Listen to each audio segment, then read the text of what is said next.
Personal development is the belief that you are worth the effort, time, and energy that is needed to develop yourself.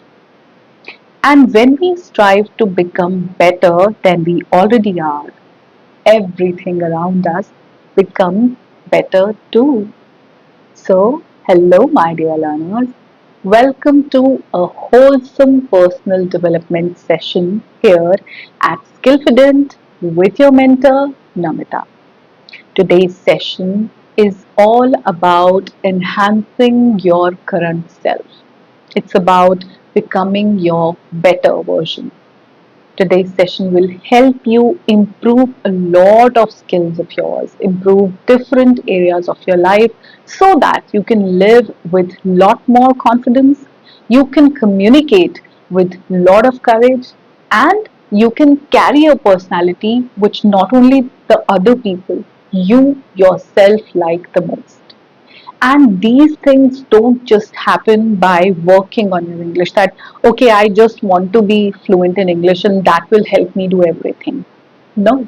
If you really want to achieve different goals in your life, if you want to have a great career, if you want to build good relationships, if you want to be a known part of the society, then you have to work on different areas. You have to work on your overall growth. You have to work on building your confidence. You have to work on a great personality. Personality development is an integral part of one's better version building. So today we are going to work on three major areas. We are going to do some reading part where we will talk about some good points that you can carry with yourself and which will again help you build good habits. We are going to read a few pages from the book Atomic Habits, which is a very famous book you already know. I know that many times you don't feel like reading a book. Whenever I say this to my students, offline, online, to read more books, it's always an excuse that I want to read, but either I don't get time, or even when I open a book to read, I'm not being able to read it. So you are going to do the reading with me today.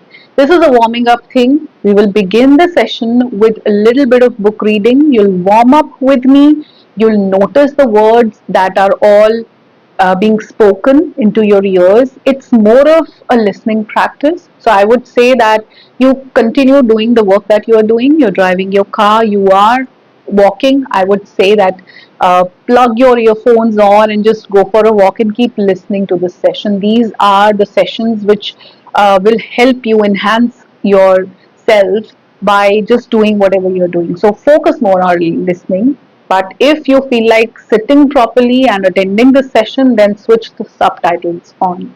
You can do that. Sit with a notebook and pen and note down whatever you feel is important to you.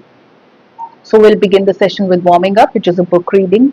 Then we'll move on to vocabulary building, and we are going to learn some very nice practical words, not the words that we cannot use. Sometimes many learners end up learning a lot of new words, then they never use it. So what's the point? We will learn some practical words, good vocabulary, the polished ones, which you can very easily use in your everyday conversations. There are going to be some good 10, 12 words you're going to learn with sentences and examples. You can note them down. And finally, we are going to work on one of our skills, a skill which is very, very important, something which many of you are dealing with. So after conducting a lot of sessions with a lot of learners from different age groups, I have realized that many people are suffering with low self-worth, which ultimately leads to low self-confidence. So if you truly want to enhance your confidence, you have to work on your self-worth. So today in detail, we are going to work on our self-worth. You have to simply follow what is being told. The things that you are supposed to do will be mentioned. So this is a wonderful, complete session. If you attend this session thoroughly till the end, you are going to feel so good about yourself. You're going to feel very confident. You're going to feel that you really want to work on your betterment. This is going to be the beginning of your self-improvement journey. So I really insist all of you to attend full session thoroughly. It's going to be a long session because It is a proper session. Consider it as an online class for you. So attend it fully. If you're busy doing something, simply listen to all the three things that we are going to do. Read along with me, build some vocabulary with me, and work on uplifting your self-worth with me. So shall we begin? Alright, so the first thing we are going to do today is reading this book, very famous book called Atomic Habits, and this book will help you build good habits. Ultimately, these habits only make you a better person. So this is a wonderful read. Stay with me for next few minutes and read along with me. Let's start reading this particular chapter from the book Atomic Habits, which is forget about goals, focus on systems instead. Prevailing wisdom claims that the best way to achieve what we want in life, getting into better shape, building a successful business, relaxing more and worrying less, spending more time with friends and family, is to set specific actionable goals. For many years, this was how I approached my habits too. Each one was a goal to be reached. I set goals for the grades I wanted to get in school, for the weights I wanted to lift in the gym, for the profits I wanted to earn in business. I succeeded a few, but I failed at a lot of them. Eventually, I began to realize that my results had very little to do with the goals I set and nearly everything to do with the systems I followed. Now, what's the difference between systems and goals? It's a distinction I first learned from Scott Adams, the cartoonist behind the Dilbert comic. Goals are about the results you want to achieve. Systems are about the processes that lead to those results. If you're a coach, your goal might be to win a championship. Your system is the way you recruit players, manage your assistant coaches, and conduct practice. If you are an entrepreneur, your goal might be to build $1 million business. Your system is how you test product ideas, hire employees, and run marketing campaigns. If you're a musician, your goal might be to play a new piece. Your system is how often you practice, how you break down and tackle difficult measures, and your method for receiving feedback from your instructor. Now, for the interesting question. If you completely ignored your goals and focused only on your system, would you still succeed? For example, if you were a basketball coach and you ignored your goal to win a championship and focused only on what your team does at practice each day, would you still get results? I think you would. The goal in any sport is to finish with the best score, but it would be ridiculous to spend the whole game staring at the scoreboard. The only way to actually win is to get better each day.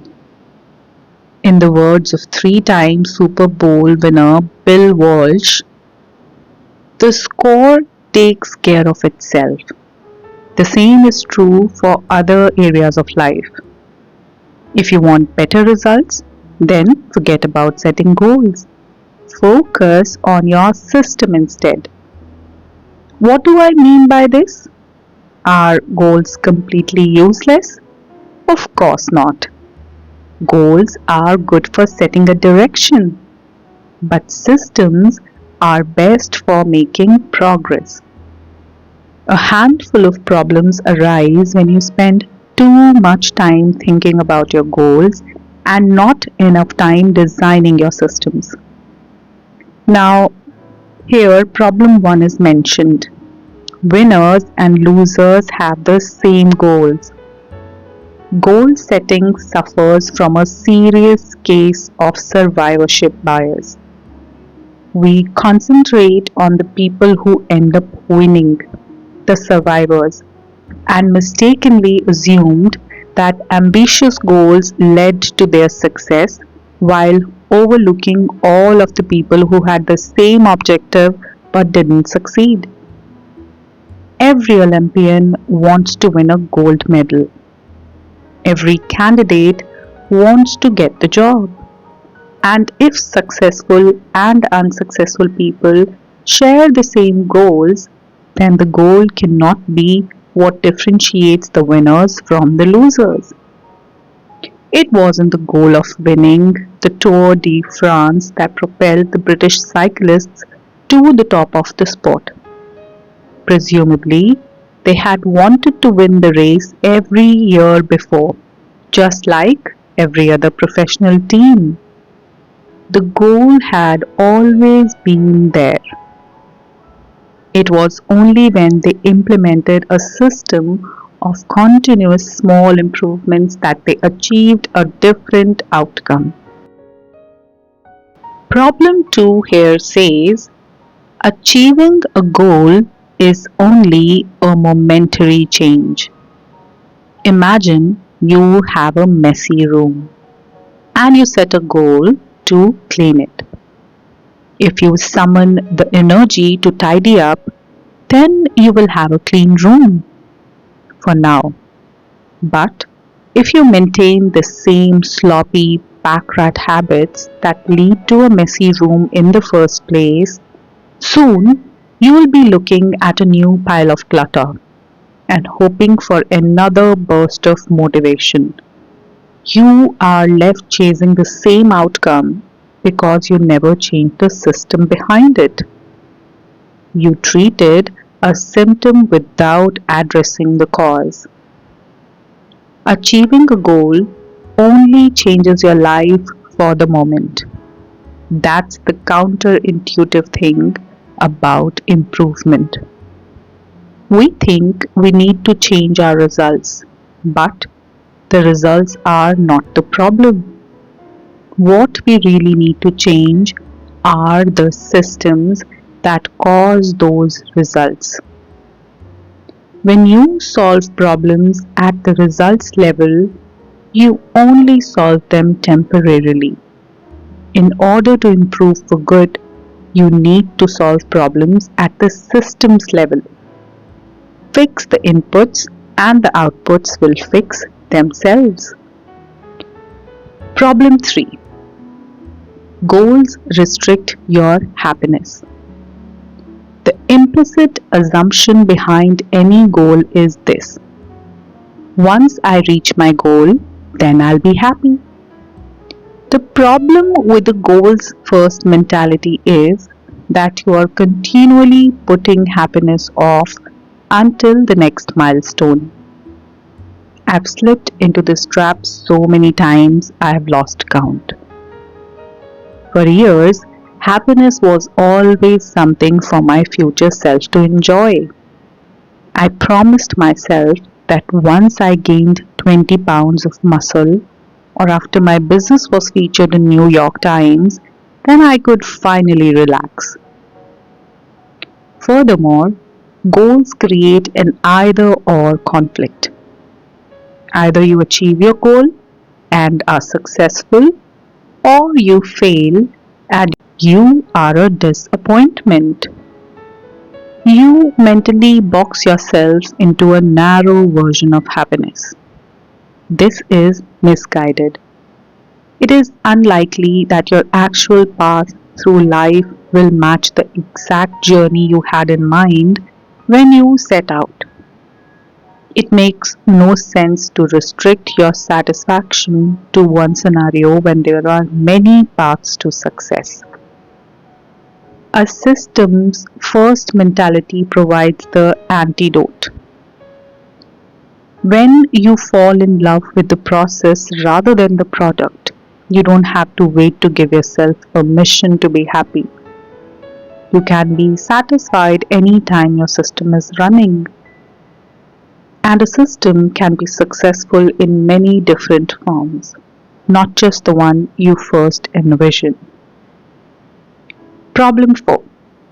Goals are at odds with long term progress. Finally, a goal oriented mindset can create a yo yo effect. Many runners work hard for months, but as soon as they cross the finish line, they stop training. The race is no longer there to motivate them. When all of your hard work is focused on a particular goal, what is left to push you forward after you achieve it? This is why many people find themselves reverting to their old habits after accomplishing a goal. The purpose of setting goals is to win the game. The purpose of building systems is to continue playing the game. True long term thinking is goal less thinking. It's not about any single accomplishment. It is about the cycle of endless refinement and continuous improvement. Ultimately, it is your commitment to the process that will determine your progress. A system of atomic habits. If you're having trouble changing your habits, the problem isn't you. The problem is your system. Bad habits repeat themselves again and again. Not because you don't want to change, but because you have the wrong system for change. You do not rise to the level of your goals, you fall to the level of your systems. Focusing on the overall system rather than a single goal is one of the core themes of this book. It is also one of the deeper meanings behind the word atomic. By now, you've probably realized that an atomic habit refers to a tiny change, a marginal gain, a 1% improvement. But atomic habits are not just any old habits, however small. They are little habits that are part of a larger system. Just as atoms are the building blocks of molecules, atomic habits are the building blocks of remarkable results. Habits are like the atoms of our lives. Each one is a fundamental unit that contributes to your overall improvement. At first, these tiny routines seem insignificant, but soon they build on each other and fuel bigger wings that multiply to a degree that far outweighs the cost of their initial investment. They are both small and mighty. This is the meaning of the phrase atomic habits, a regular practice or routine that is not only small and easy to do, but also the source of incredible power, a component of the system of compound growth. So that's what today's reading session is all about. I hope you enjoyed it thoroughly. Keep reading more such interesting books with me.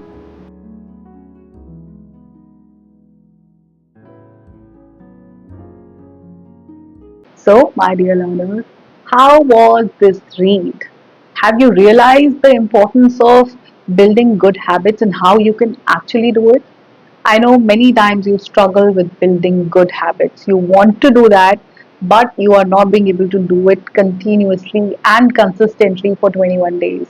But this read, I'm sure, has helped you to build these habits, and from now on, you would be able to do it in a better way.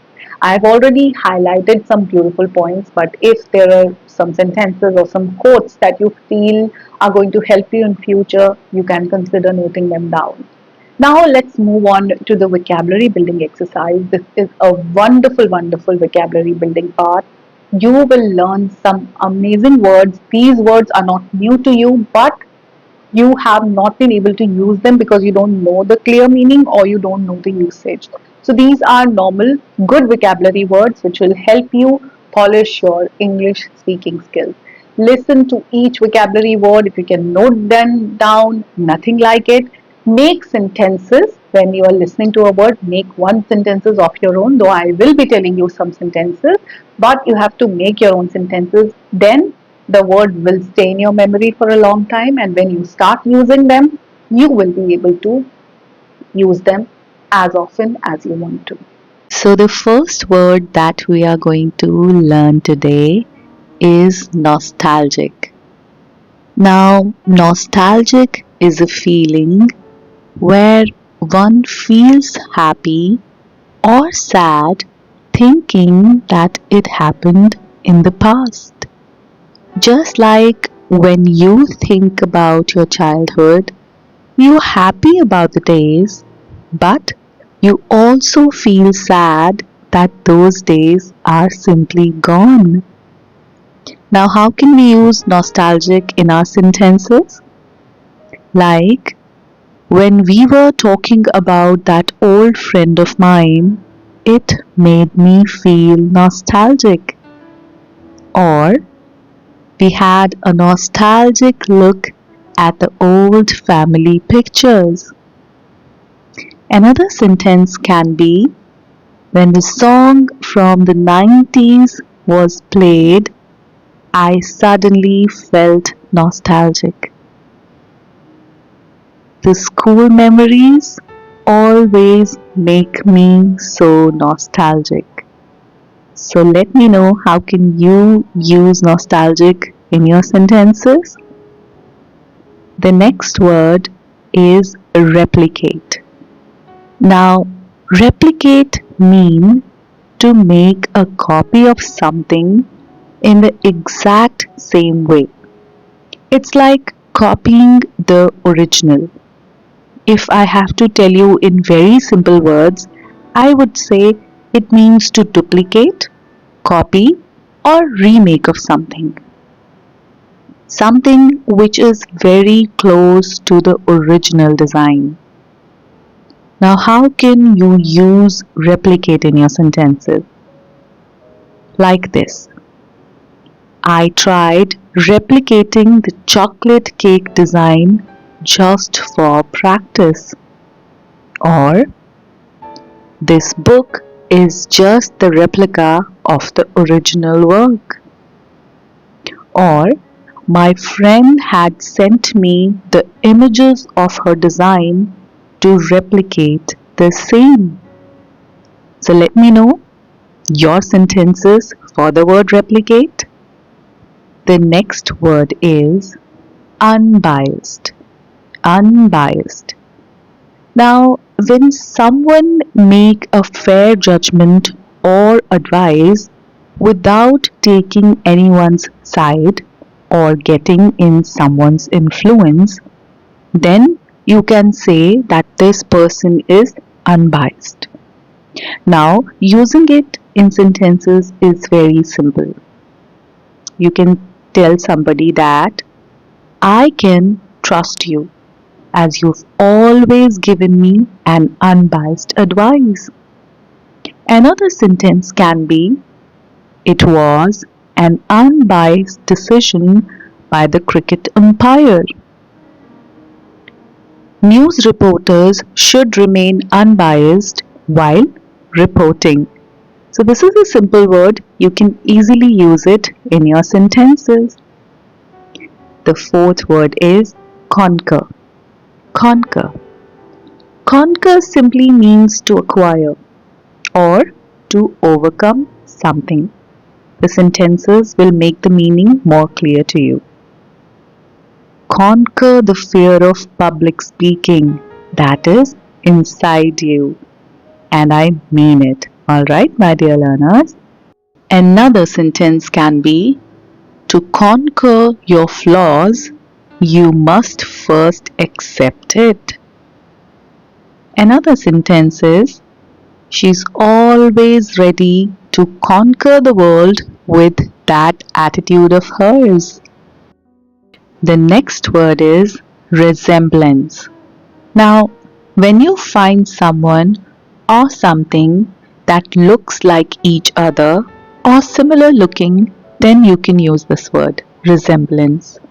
Like in family, when father and son look alike and have same appearance, they resemble each other, right? Now, simply we can use this in a sentence like, she resembles her mother, or when you look closely in his eyes, he resembles his grandpa. Or in the metro cities, you can say so many houses in the city resemble each other. So, resemblance is a simple one. The next word is paranoid. Paranoid means extremely suspicious and afraid of other people. If I say this in simple words, it means being overly fearful or suspicious of others. The sentences can be, she became paranoid about leaving her house. Or, Mr. Sharma was paranoid that his colleagues were talking about him behind his back. The cat acted paranoid every time it heard a noise.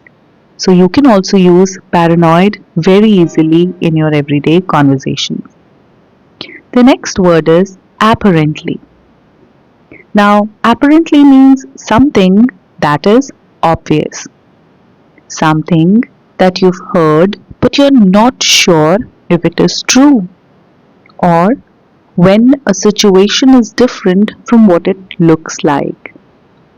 Simply putting it into sentences will be, apparently they haven't seen such a thing before, or there was a drop in the sales this week, apparently because of the change in prices. Apparently, the weather is going to be bad today. Look at the color of the sky. So, like this, we can use apparently. The next word is nasty. Nasty. It simply means unkind, unpleasant, or very bad. In some situations, it can also mean dangerous or violent. Like a nasty person, you can use this for a person or even for somebody's actions. Let's hear some sentences. Stop being nasty. She is a good person. Or that room had a nasty smell. My friend has a nasty habit of speaking in between. It was a good match, but the game became nasty at the moment. It became dangerous in that way. Okay, now the next word is destiny. When things are going to happen in future and it's out of human hands, or something that is written in the stars, something that is written in for your future, then we call it destiny. Examples can be, we sitting here after so many years means it was destined. Or in a wedding ceremony, you can say, destiny brought them together. Or during a farewell, friends can say, if it's destined, we will definitely meet again. So it's a beautiful word, destiny. The next word is loner. Loner. One who likes to stay alone and doesn't like working with other people is a loner. Now, this person usually works alone without any assistance. They avoid having human interactions and have very less social skills. You can use it in these ways. She feels she is a loner. As always, people come and go. Yet her circle is incredibly small and in which she is mostly all by herself. We can use it like I am a bit of a loner. I like working alone in my own space. Or my closest friend has always been a bit loner at school.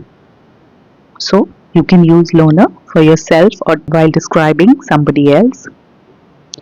Alliance. The next word is alliance. When people agree to work together as there is a benefit, it is called alliance. It is as these people share same interests and have a goal to achieve or a particular aim. It's mostly like an association or being joined in a group as they have the same goal to achieve. We can use it in sentences like they agreed to this alliance of getting married for a while till things calm down. They formed an alliance to capture the targeted audience. She is working with the alliance to complete the project. So you can use alliance too. The next word is stumbled. Stumbled. When you are waking and you trip or you step unsteadily that you may fall while running or walking is called stumble. We can even use it for speaking. When you make a mistake while speaking, you repeat words, something like that, you can use it. It can also be used in situations where you meet someone by chance or you find something unexpectedly. We can also use it in the situations where we make an error by mistake or to make a blunder can also be replaced by the word stumbled. Like, I stumbled upon his messages as his computer was open, so accidentally you got to see the messages. As we were walking, she suddenly stumbled as the path was uneven. There was a stumble in stock market when the news broke out. Here it means a little ups or downs in the market. So let me know how you are going to use stumbled. So this was a wonderful vocabulary building session where you got to learn a lot of new words. Now note them all down and make sure that you keep using them in your conversation practices. All the best to you. So, my dear learners, this was the vocabulary for the day. You've learned some amazing words today, isn't it?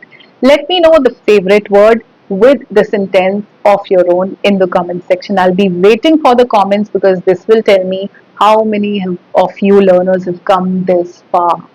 My favorite word is nostalgic. I simply love this word. That's why this was the first word for the session. And try making sentences using all of the words. These are very special, very beautiful vocabulary words. This can actually enhance your speaking skills. So I'll wait for your comment. Write down your favorite word in the comments with the sentence of your own, not the same sentence that I have given in examples. Let's move forward with today's session, and this is the most special part which I have kept in the end. Today's skill is the skill of building self worth. For a lot of reasons, you are dealing with low self worth. I'm not going to get into the details of why it is happening, but still, many of you have low confidence because you have a low self worth. People around you have not understood your point of view, they have never really paid attention to how you feel, which has led to this kind of low self worth. But if you really want to work on your self worth, if you really want to uplift your confidence, this part is going to be very helpful for you. Make sure that you stay with me till the end. Let's work on your self-worth now. If you are someone who's struggling with low self worth, then you must listen to this one very carefully. We are all aware that these days this self love movement and mental health awareness is everywhere. But in my humble opinion, there isn't much practical advice out there on how to actually acquire a healthy sense of self. I see a whole lot of "you're amazing and beautiful" or "you're doing great, sweetheart," and "don't forget to constantly love yourself." But what does that even mean? And what does self worth mean? To those of us searching desperately for ways to find our self worth, our identities, healthy means of functioning in life, etc., "love yourself, sweetie" doesn't quite cut it. We are looking for real ways to find our worth, since our inherent value was never taught to us. We are broken people with broken parents, from broken homes in a broken world, simply trying to make something beautiful, or maybe even just good, but we have no idea how. We are thrust into life without many of the tools for living. And it's not that those tools don't exist, but we just have to take the time to find, learn, and use them. Healthy relationships with others start with an honest, positive relationship with yourself. So, here is what I have discovered about self worth and how to actually start building it. But before that, let's try to understand the difference between self esteem and self worth. Because self esteem and self worth are often considered interchangeable, but some sources have very different definitions of the two. Honestly, it really depends where you look. But I'm going to give you the two differing definitions I've found and highlight the importance of self worth in this case. In other words, do your own research and draw your own conclusions. This is simply my take based on my research and experience. So think critically, and you always should do that. Now, self esteem, if I have to define it in some way, I'll say self esteem is your perception of yourself based on your accomplishments and what you think others' perception of you is. Self worth, on the other hand, is based on your strengths, flaws, and who you truly are at your core. When accomplishments, possessions, and acquisitions are stripped away. While it's fantastic to be proud of your accomplishments and good to be aware of how others perceive you, a sense of self worth is a vital part of a healthy existence.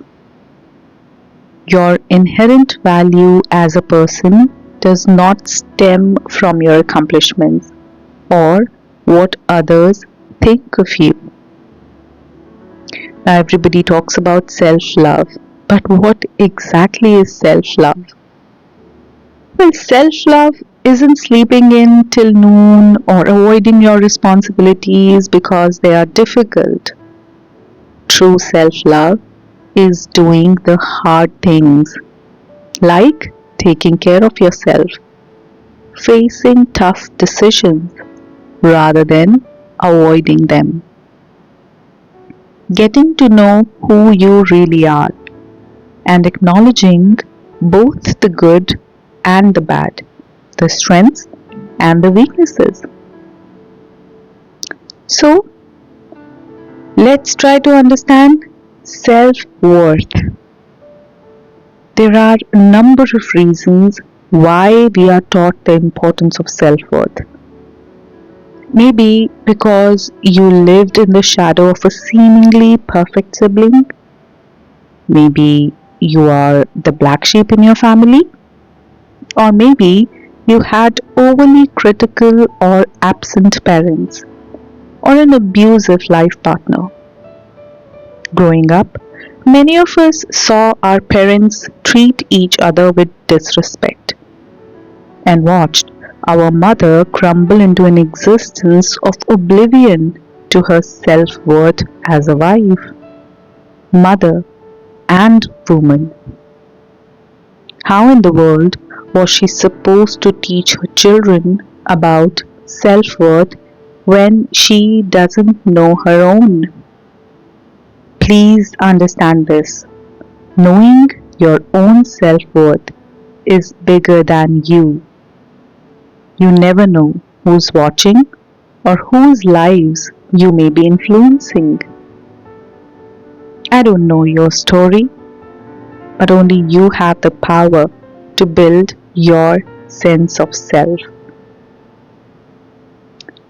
Now, an obvious question is, why should I work on my sense of self worth anyway? Well, when you're insecure, life in general is just harder. Cultivating authentic relationships is difficult because you're constantly worried about things like what others think of you or whether people might leave you. Accepting constructive criticism is like swallowing gravel because it can feel like an attack on your intelligence or who you are rather than just advice meant to help you. Social anxiety, people pleasing, depression, resentment, perfectionism, self loathing, lacking confidence, and more run rampant among those with low levels of self worth. Rather than struggling through life unsure of why you matter and allowing that insecurity to hold you back, wouldn't you prefer to work towards a purposeful, enjoyable existence? A mighty fortress isn't built in a day. A successful company doesn't pop up in a week. So, self worth won't come overnight. But with practice and time, it is attainable. So, you'll obviously ask me how to start. The first step is trying to know yourself. You won't know how to value yourself if you don't have any self awareness. What are your strengths? Your weaknesses? Your fears? Your dreams? Write down a list of your weaknesses and your strengths. What are you good at? What do you simply can't do well? What are your best qualities as well as your worst? Maybe you're super generous, but you have a tough time dealing with correction. Perhaps you are a procrastinator, but you're incredibly loyal. Whatever and whoever you are, take note of the good and the bad and make peace with who you are right now. How? Well, it will depend on you. You may have to forgive yourself for some things, or maybe you need to let go of resentment you hold against another person. Perhaps you just need a little bit of perspective to realize that hey, you're actually not so bad. You've got some pretty darn good qualities. You're human. So you have some bad ones too. Well, welcome to humanity. A large part of this process involves practicing self acceptance while you're working to better yourself. Is it sounding like something so stupid? I know, but I promise that it is very much possible. Don't miss out on who you could be by failing to understand who you truly are and instead allowing yourself to slip into an existence in which you hardly recognize yourself. Now, the second thing that you need to do is try being compassionate. Have compassion with yourself. Tell that nasty inner critic to shut up. When you start saying negative things about yourself for just one mistake, make a conscious effort to stop. Beating yourself up accomplishes nothing, and rarely does doing so ever improve the situation or help you move on. Don't say anything to yourself you wouldn't say to someone else. Simply understand that it's important to be kind to yourself because you're always listening. The third thing is try acceptance. Accept responsibility. There is an incredible freedom in responsibility. Sure, avoiding responsibility is cozy and comfortable. It's easier to blame your circumstances, your childhood, and everything bad that has happened to you for the way you are. Make no mistake, the things you go through in life will likely affect your worldview, your view of yourself, and your attitude towards others. Of course, the difficult things you go through will hurt, but it's okay to be angry and hurt and confused by life's struggles. You're not an emotionless robot. However, remaining in your difficulties rather than working through them and learning from them and maybe even growing from them will not help you move forward. The decisions you make in response to what happens to you are completely 100% on you. Understand? You have two choices: get offended and ignore responsibility because no one else really understands what you went through, and there is no way any possible growth or good could come from it. Or you can be free. You can choose to find the good that can emerge from your broken life. It won't be easy, but it will be worth it. Now, the key word here is choice. Choice is a beautiful thing, but it's also terrifying. You have the power to change your life, but you also have the power to stagnate. Whether the power to choose brings you freedom or drives you away is up to you. So, what will it be? The heartache of being stuck or growing pains? Now, the fourth thing, which is very important for your self worth, is stop neglecting your self care. When self worth is low, we often neglect our self care in various ways. Maybe you live on junk food that doesn't nourish your body. Perhaps you've stopped exercising or you never wash your face. Whatever it is, you know that the things you neglect: wash your face, put on a little bit of makeup or style your hair, Throw on an outfit you feel good in.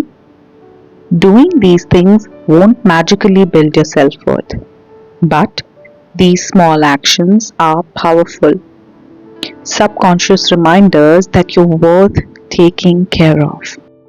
Understand, the little things matter. With every small step you take towards improving your self care, you prove to yourself that you matter. And the fifth thing, which is very vital here, is assess the role of social media in your life.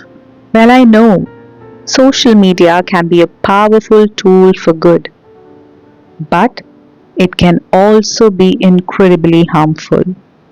Whether you're using social media to seek validation in form of likes and positive comments, or you tend to compare yourself to those online thinking they have perfect lives free of hardships. You may want to consider a break from social media or at least reassessing how it makes you feel. Here is the truth: you'll never be fulfilled by the number of likes and followers you get. And Instagram models' lives are not perfect. Social media is a world of Photoshop, Facetunes, filters, and it's simply not real life. If you find yourself pinning after the looks and lives of those on social media, or you depend on social media for acceptance, consider taking a break from it until you're able to detach the internet world from reality. So, to begin with, simply practice these five things and work on uplifting your self worth. All right, my dear learners. Now, this was really intense. This was really something which will force you to dig deep within yourself, wasn't it? I truly loved it. This was simply amazing. You now have realized that there is a lot of inner work that you're going to do. Something which we read in the beginning of the session and something which we are just ending this session with is a beautiful takeaway for all of you. I hope that you all are able to work on your self worth. You are all able to build the confidence that you've always wanted to. So let's end this session here. Let me know how was the reading session, how was the vocabulary, and how was the skill building for you today, and how this session has helped you become a better person. All right. I'll see you in our next session. Till then, take care of yourself. Bye bye for now.